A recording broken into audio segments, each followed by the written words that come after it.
Yo, what up? Good morning. Ayan. Ay, nantok pa ako. Morning guys. Oras natin ngayon ay 5:15. Time check 5:15 pa. 5:30 na pala. So hatid natin yung dalawa dun sa airport sa may Butuan kasi pabalik na sila ng Manila. So hatid natin sa Butuan. Ayan yung dalawa.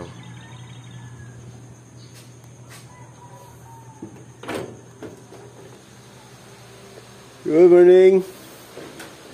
Punta na. Okay na? All goods na kayo? Goods na, goods. Handa na yung bakit. Tara, let's go. Okay, all set na sila. So itong mga to, tignan natin. Alas 12 kasi yung flight nila eh. Oh yeah. Let's go. Masyado tayo masaya rito eh. Ha? Uwi na muna tayo. Uwi na muna tayo. Masaya rito. Magpakalungkot muna kayo doon. Oh, baka mamaya isama na sa parcel yung ano namin. Wala akong makitang ano yung... Oh. Dito sa ano, warehouse mismo. So, biyahe na kami. Let's go! Yo, what up? Naplatan kami. Boss Ed, lakad na lang ba tayo? Ano na, malapit naman na tayo eh. Kalagitnaan na tayo. Papa John, naplatan tayo, Papa John. 200 kilometers. So, iniwan muna namin yung sasakyan. Pina-vulcanize.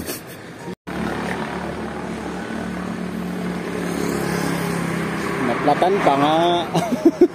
Papa John kasi picture eh.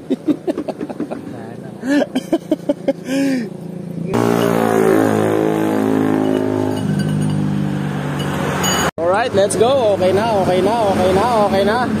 Good. Bye, thank you. Let's go.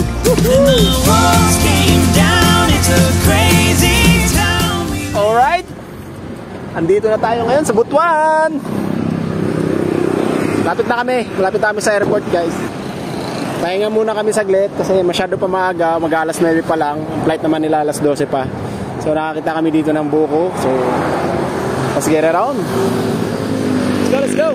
Ha? Yummy buko. Yummy. Alright. Airport na kami. Airport na.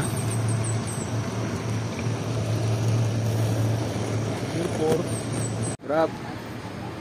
Dito lang tayo sa labas kasi bawal na palang sumama sa loob kapag matambay ka lang. So yung dalawa natin kasama nandun na sa loob. Ako dito na lang ako para nagantay naman ako dun sa tatlong parating galing Manila. Yo, kain muna kami. Nakapag-check-in Nakapag-check-in lagi sila sa loob. Lumabas silang dalawa para kumain. So kain muna tayo.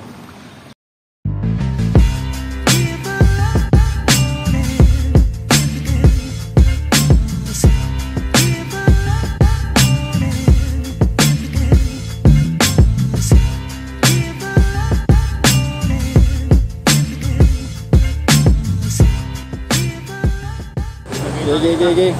Salamat Papa John. Thank you. Ingat ha. Ingat. Ingat sa lahat. Salamat.